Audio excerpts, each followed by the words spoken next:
Каракөл шаарынын Токтогул атындагы номер 1 мектеп гимназиясынын башталгыч класстар мугалими Майнаева Насият Тыныбековна. Саламатсыңарбы балдар?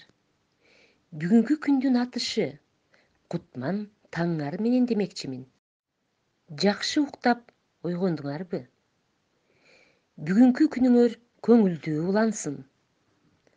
Жуудураган, сулуу, ажарлуу, ыймандуу көздөрүңөрдү күлмүңдөтүп, уурутуңардан бир жылмайып койгулачы. Балдар, кырдаалга карата аралыктан окуу болуп жатат. Аралыктан окуу кыйын болгон жокпу? Албетте бул убактылуу. Андыктан гигиенага көңүл буруп, эрежелерди туура сактайлы. Балдардын келечегине кайдыгер карабаган ата-энелерге мугалимдер ыраазычылык билдирет. Эмесе бүгүнкү өтө турган сабагыбызга көңүл бургула. Адеп сабагы. Сабактын темасы кийим кийүү адеби. Сабактын максаты кийимди жашына, боюна, сымбатына карата жарашыктуу кийүүгө үйрөнүшөт. Тыкандыкка, тазалыкка, адептүүлүккө тарбияланышат. Балдар, кийимдин кымбаты эмес, жарашыгы, тазалыгы маанилүү. Жарашыктуу, таза, тыкан кийим адамдын көркүнө көрк кошуп, жагымдуу болот. Адамдар мезгилге, аба ырайына жараша жана кесибине ылайыктуу кийимдерди кийишет. Кийимди жашына, боюна, сымбатына ылайыктап кийинүү керек. Ошондой эле ар бир улуттун табиятына, каада салтына, жаратылышына ылайык улуттук кийимдери бар. Аларды кадырлап, барктап, күтө билүү ар бир ата уулдун парзы. Театрга, көчөгө, жумушка, конокко, мектепке барууда өз маданияты менен кийинүү зарыл.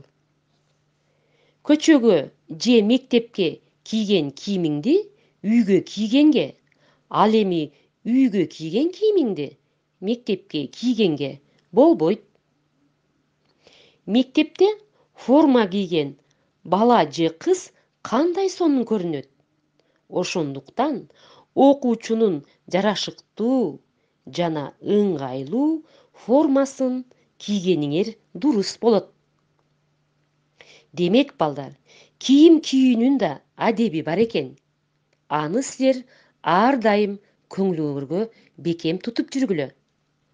Эмесе мен азыр силерге, балдар, кийим кийүүнүн 3 кырдаалын түшүндүрө кетейин.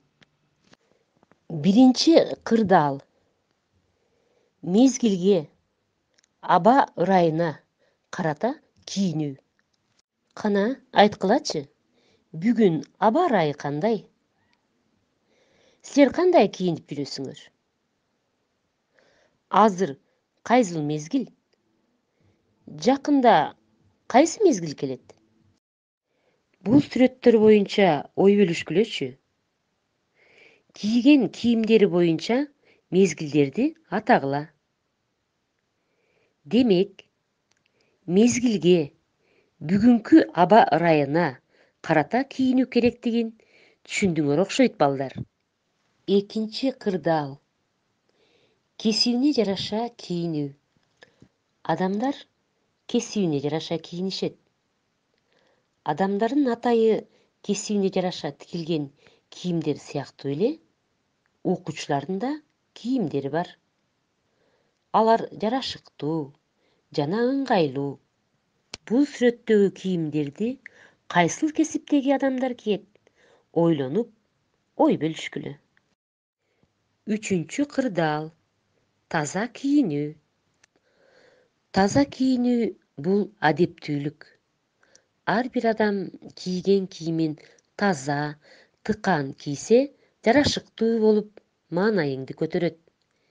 Эң негизгиси ден соолукка пайдалуу. Эки баланын сүрөтү боюнча талкуулап, ой бөлүшкүлө. Эмесе балдар силерге тапшырма.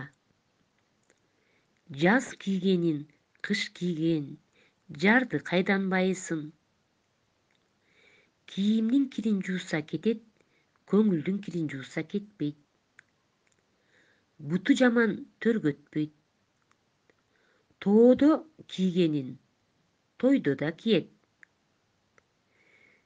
Үйдөн атайын эңер менен бирге бабалардан калган сөздөрдү чечмелегиле жана уланткыла. Көңүл бурганыңыздар үчүн чоң рахмат.